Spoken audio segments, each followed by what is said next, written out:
Então, gente, mais uma vez a gente voltou aqui para o livro do John Piper, Coronavírus e Cristo. Então, aqui é uma breve recapitulação do que a gente já viu. Em primeiro lugar, a gente viu o surgimento da Covid-19, da doença, e a gente refletiu um pouco sobre como que algumas ações do governo chinês, especialmente de política ambiental e social, acabaram levando ao surgimento da Covid-19 hoje. E não são ações assim recentes, foram medidas tomadas há 60, 70 anos atrás que têm impacto hoje, né? E por mais que não tenha a ver diretamente com o nosso capítulo, a gente vai olhar com mais calma para isso lá na frente. O segundo ponto foi a esperança em Cristo, de que a salvação em Cristo Jesus nos dá uma esperança para a vida futura, e essa esperança ela tem efeitos práticos hoje. Saber que o nosso destino eterno está salvo, está seguro em Cristo. A gente chegou a mencionar, o Lucas falou da doutrina da perseverança dos santos, é algo que nos dá essa certeza da esperança que tem em Cristo, da nossa salvação. E essa esperança não está só no futuro, a vida eterna, não é uma coisa que serve de anestésico, né? A gente, ela também tem efeitos práticos hoje, foi o que a gente conversou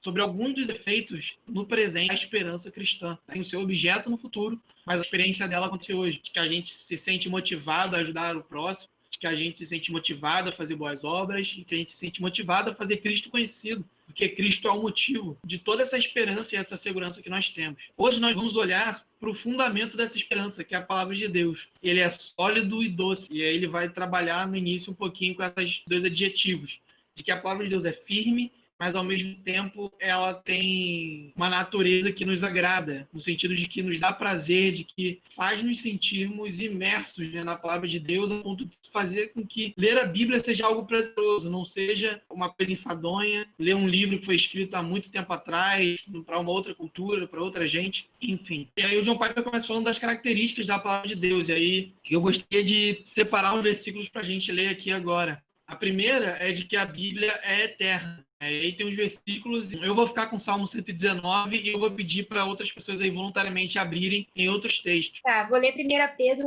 1, 24 e 25. Pois os seres humanos são como o capim. Sua beleza é como as flores do campo.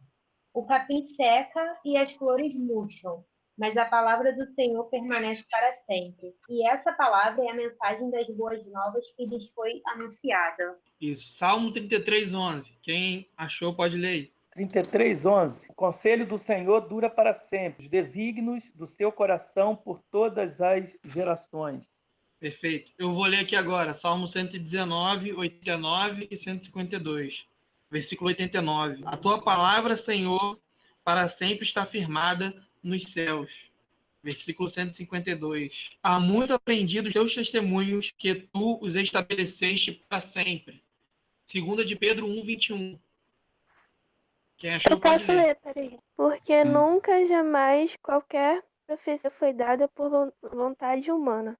Entretanto, homens falaram da parte de Deus, movidos pelo Espírito Santo. Perfeito. Então, gente, a primeira característica é de que a palavra de Deus ela é eterna. O que isso quer dizer? Por mais que a gente concorde que o público original, as primeiras pessoas que tiveram contato com o texto bíblico não foi homens e mulheres do mundo ocidental do século XXI, a palavra de Deus ela tem a natureza eterna. Ela tem verdades ali no texto, tem a certeza de que o que a gente lê na Bíblia, por mais que ela tenha sido revelada num meio, numa cultura diferente da nossa, ela é aplicável a nós hoje porque ela é de natureza divina, ela é eterna. Deus estabeleceu seus testemunhos desde a eternidade. A segunda característica é de que ela é justa. Então, vamos mais uma vez aí, quem quiser ir lendo voluntariamente, 2 Samuel pode abrir aí. Eu vou ficar com 2 Timóteo 3,16. Vou ler 2 Samuel. 2 Samuel 22, 31. O caminho de Deus é perfeito.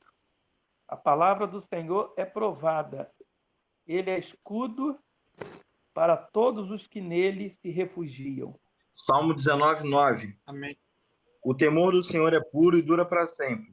As instruções do Senhor são verdadeiras e todas elas são corretas. Salmo Amém. 119, 160. A própria essência das tuas palavras é verdade. Todos os teus justos estatutos permanecerão para sempre. Perfeito. João 10, 35. Pois se a lei chamou deuses aqueles a quem a palavra de Deus foi dirigida, e a escritura não pode ser anulada.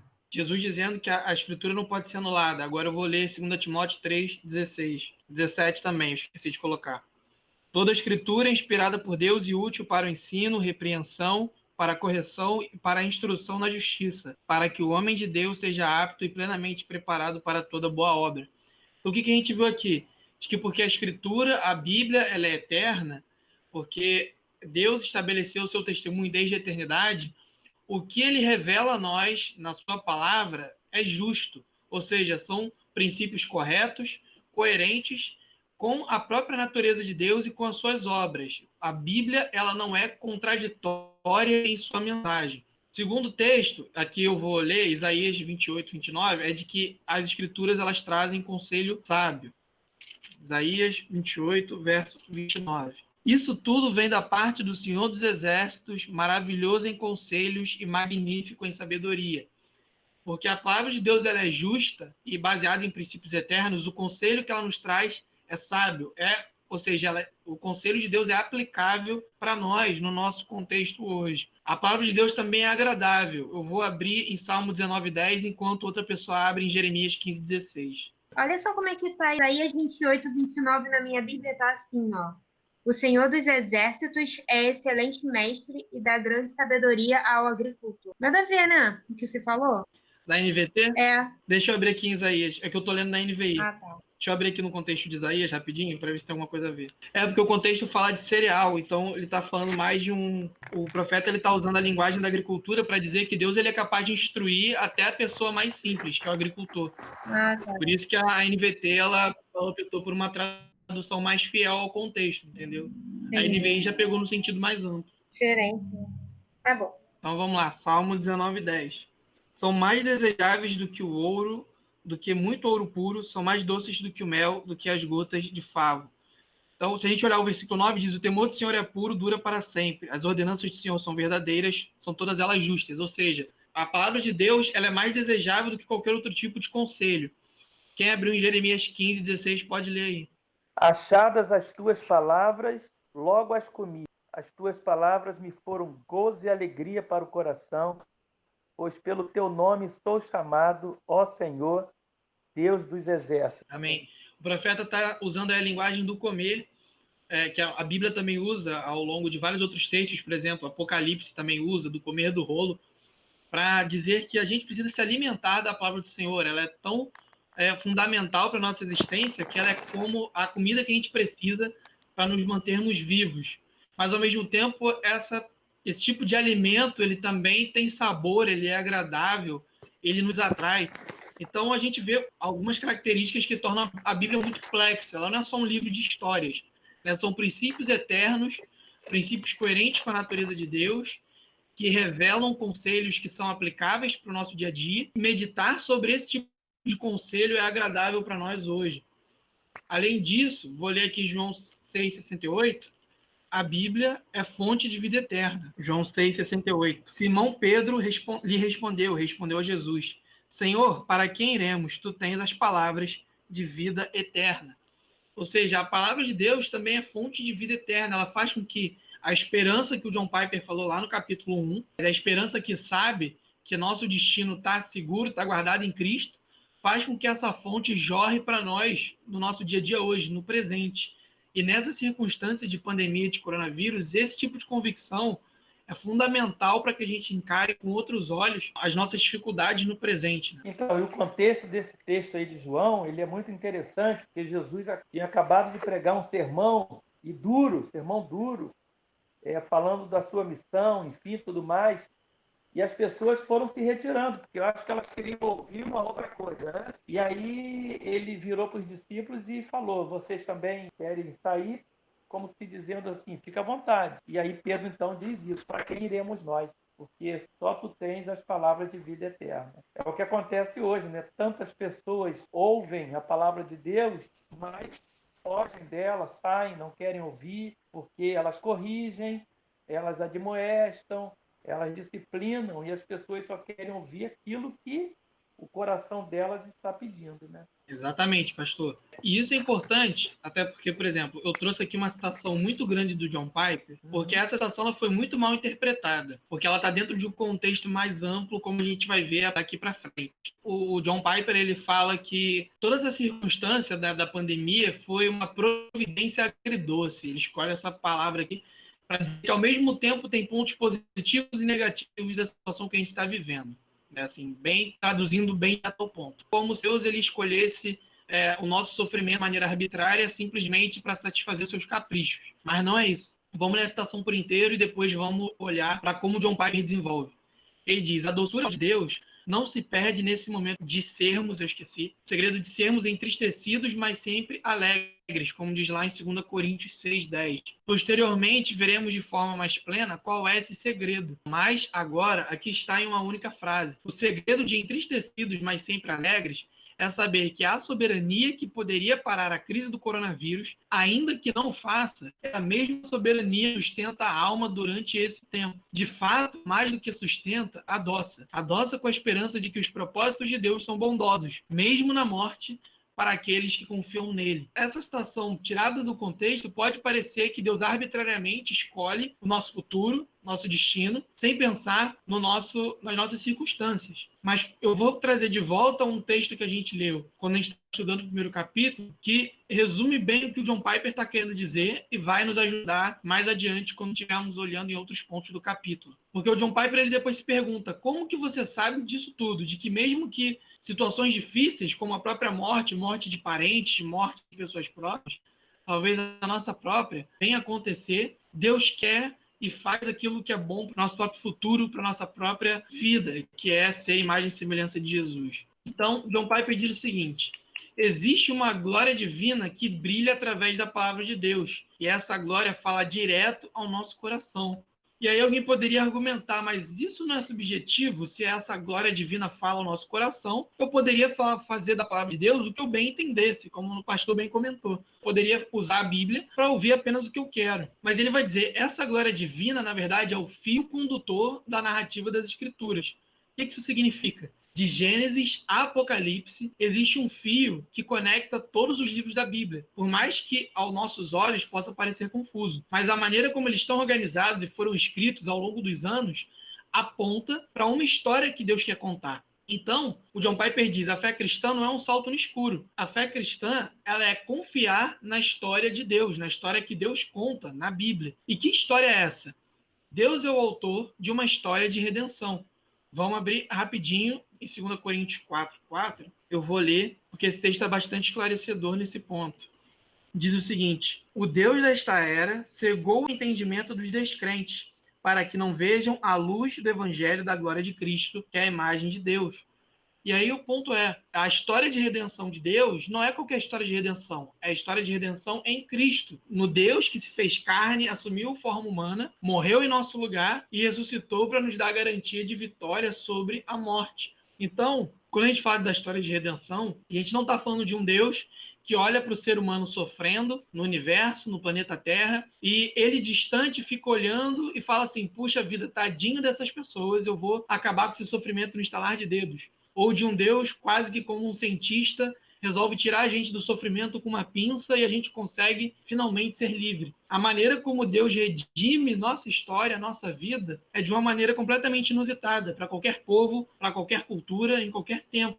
E está nesse texto que a gente já leu na última aula de Hebreus, que diz o seguinte: porque convinha que Deus, por causa de quem e por meio de quem todas as coisas existem, conduzindo muitos filhos à glória, aperfeiçoasse por meio de sofrimento o autor da salvação deles. Visto, pois, que os filhos têm participação comum de carne e sangue, também Jesus igualmente participou dessas coisas, para que por sua morte destruísse aquele que tem poder da morte, a saber, o diabo, e livrasse todos os que, pelo pavor da morte, estavam sujeitos à escravidão por toda a vida. Mais uma vez, resumindo o que esse texto quer dizer de Hebreus, é de que o nosso Salvador, o nosso Deus, ele é único, porque ele é o único Deus que, ao assumir nossa natureza de carne e osso, ele experimentou o mesmo sofrimento que a gente tem, as mesmas angústias, os mesmos desejos. O pastor, inclusive, na última aula, mencionou que esse texto está conectado com o texto de Hebreus capítulo 4, versículos 14 ao 16, que diz que nós não temos um sumo sacerdote que não se compadece das nossas fraquezas, porque tendo sofrido o que nós sofremos, ele é o único capaz de interceder por nós diante de Deus. Eu também mencionei que Paulo, escrevendo em 1 Timóteo, capítulo 4, ele diz que Jesus é o nosso mediador, nosso intercessor diante de Deus, como homem, ou seja, Jesus ressuscitou e subiu aos céus com a nossa natureza, a natureza glorificada, a natureza ressurreta que nós teremos no futuro, quando Deus restaurar todas as coisas, como diz lá Apocalipse 21, 22. Então nós temos um mediador que sofreu o que nós sofremos, ele sabe da nossa situação hoje, que ele já experimenta de como nós seremos no futuro, e ele pede a Deus Pai para que, de alguma forma, que a gente só conhece por meio do Espírito Santo, né, uma parte dessa natureza futura seja aplicada a nós hoje. E é isso que dá esperança. Então, quando nós dizemos que Deus, ainda que ele tenha permitido que o coronavírus viesse, ele tenha propósitos bons, é porque a gente olha para Jesus e vê alguém que sofreu o mesmo sofrimento que nós, um Deus que não está distante. Deus se sujeitou ao mesmo tipo de sofrimento que nós passamos, ele não é alheio a isso tudo. Então, por isso que nós podemos afirmar isso, que independente do que aconteça, os propósitos de Deus são bons. Seguindo, o John Piper ele traz uma analogia interessante. Ele conta a história do pote de mel. É uma história para ilustrar um ponto, que é o seguinte: se vamos supor que algum cientista ele encontre um pote e ele quer saber o conteúdo que tivesse ali dentro, ele passa o cotonete, depois leva lá para o laboratório, e aí pela composição química ele diz, olha, tinha mel dentro desse pote. Essa é uma das maneiras de comprovar que realmente o conteúdo daquele pote ali era mel ou qualquer outra coisa. Mas existe uma outra maneira, que é a seguinte: eu e você, nós não somos cientistas. Então, a maneira pela qual a gente provaria que tinha mel ali dentro seria passar o dedo e depois passar assim na língua e saber, isso aqui tem gosto de mel, então provavelmente tinha mel aqui dentro. E o John Piper ele usa isso para ilustrar que mais ou menos essa é a nossa situação em relação à Bíblia. Por mais que a gente apresente aqui vários argumentos de que a Bíblia é historicamente confiável, de que o texto da Bíblia ele não foi adulterado, apesar de muita gente argumentar isso. Saber que tudo isso é verdade é muito diferente de provar a verdade que são as Escrituras, né? A verdade que está contida na história de redenção de Deus e seu povo, que somos nós. E aí, a Ana até mencionou antes de começar o livro do Tim Keller sobre Romanos, a gente vai voltar num ponto que a gente já viu lá, Romanos 1, 19 ao 20. Que diz o seguinte o texto, versículo 19. Porque de Deus se pode conhecer, é manifesto entre eles, porque Deus lhe manifestou. Pois desde a criação do mundo, os atributos invisíveis de Deus, seu eterno poder e sua natureza divina, têm sido vistos claramente, sendo compreendidos por meio das coisas criadas, de forma que tais homens são indesculpáveis. Era para eu colocar até o 21, eu esqueci. Porque tendo conhecido a Deus, não glorificaram como Deus, nem lhe renderam graças, mas seus pensamentos tornaram-se fúteis e o coração insensato deles obscureceu-se. Então, qual que é o ponto aqui? A gente pode saber que a Bíblia é verdade, que ela é a palavra de Deus, mas existem outras histórias que são contadas tentando direcionar a nossa vida nessa situação de pandemia, como a gente conversou um pouco na primeira aula. Existem pessoas que contam a história da liberdade, que é a seguinte: seu direito de ir e vir, você precisa exercer em qualquer circunstância. Senão, você perde o seu propósito de existência, o propósito de ser humano. Porque você está tolhido, você não consegue fazer tudo o que você quer. Mas, como a gente viu no John Piper na primeira aula, exercitar nossa liberdade a ponto de prejudicar a nossa própria vida, correndo risco de morte, correndo risco de contaminar outras pessoas, é um sinal de que eu estou sendo um bom cristão, de que eu estou lidando com moderação, com prudência, a própria vida que Deus me deu, que eu estou cuidando da minha vida de maneira prudente, tendo domínio próprio. Uma outra história que a gente viu é a história da ciência, de que se a gente confiar nas pesquisas, nos cientistas, por conta do desenvolvimento que a ciência alcançou, a gente vai conseguir a saída para todos os problemas que o coronavírus vai trazer. E a gente concluiu na primeira aula que é verdade que a ciência vai nos ajudar bastante, principalmente nas pesquisas médicas, mas em outras consequências do coronavírus, consequências sociais, pessoas que desenvolveram problemas psicológicos por conta da ansiedade, da depressão, muito provavelmente a ciência médica não vai conseguir todas as respostas para isso. As pessoas precisarão de acolhimento, precisarão de aconselhamento espiritual acima de tudo, porque a gente acredita que só Jesus é a verdade que dá propósito para a nossa vida em plenitude. A mesma coisa para as pessoas que dizem que a gente precisa confiar no governo, porque se não tiver governo, se não tiver os amparos do Estado, a nossa vida vira um caos. E é verdade que a gente precisa da organização do governo, um governo bem articulado, planos para sair dessa pandemia, incentivo em pesquisas, mas o governo não é capaz de nos direcionar em relação ao propósito da nossa existência. Por que eu estou falando isso tudo? Porque no texto de Romanos, Paulo está dizendo que as pessoas reconhecem que existem os atributos de Deus revelados na natureza. Ou seja, o mundo, muito provavelmente, a gente acredita na nossa condição natural, é maior do que aquilo que a gente consegue ver. Tem um propósito maior do que a gente pensa. Mas a gente não reconhece isso como fruto do Deus verdadeiro. A gente não reconhece isso como obra de Deus. A gente redireciona isso para outra fonte de propósito, que a gente acha ser melhor do que o próprio Deus. Então, por isso que o John Piper ele traz essa distinção. Saber que a Bíblia é verdadeira, ter as informações corretas, não é sinal de que a gente se apropria delas, de que a gente torna essas informações aplicáveis na nossa vida a ponto de transformar a nossa própria vida. E exatamente por isso, vou pedir para alguém ler aí Salmo 34, 8. A Bíblia nos convida a provar do Senhor. Salmo 34, 8. Provem e vejam que o Senhor é bom, como é feliz o que nele se refugia. Então, esse é o ponto. A Bíblia não só é verdadeira, como ela nos chama a provar que o Senhor, Deus, o autor da Bíblia, ele é bom e de que os seus desígnios, a sua palavra também é boa para a nossa vida. Não só em termos assim práticos do dia a dia, mas também de propósito, de dar sentido. Além disso, na palavra de Deus nós temos consolo, segurança. Eu vou abrir em Salmo 34, 18 e 19 e vou pedir para outra pessoa abrir em Salmo 94, 19 e mais um para abrir em Provérbios 35. Salmo 34, 18 ou 19. O Senhor está perto dos que têm o coração quebrantado e salva os de espírito abatido. O justo passa por muitas adversidades, mas o Senhor o livra de todas. Salmo 94, 19. Dos muitos cuidados que dentro de mim se multiplicam, as tuas consolações me alegram a alma. Provérbios 35. Toda a palavra de Deus se prova verdadeira. Ele é escudo para quem busca sua proteção. Mais uma vez, a gente está vendo a própria palavra afirmando que Deus, ele nos traz consolo não só por suas ações, mas por aquilo que ele disse e nos revelou nas Escrituras. E, por fim, eu quero deixar esse texto aqui, Salmo 33, porque exatamente por termos essa certeza a partir do próprio Deus e na palavra que ele revelou de que ele seria fiel ao que ele disse, nós podemos dizer como salmista: seja sobre nós, Senhor, a tua misericórdia, como de ti esperamos. Ou seja, porque Deus garantiu que ele livraria o justo, ou seja, aquele que ele salvou no momento da adversidade, porque Deus prometeu que ele traria consolo a nós nesses momentos de adversidade, nós podemos esperar que o Senhor certamente trará misericórdia, de que ele não nos deixará desamparados, de que ele não nos deixará à deriva nesse momento de pandemia. Então, essa é a nossa aula de hoje.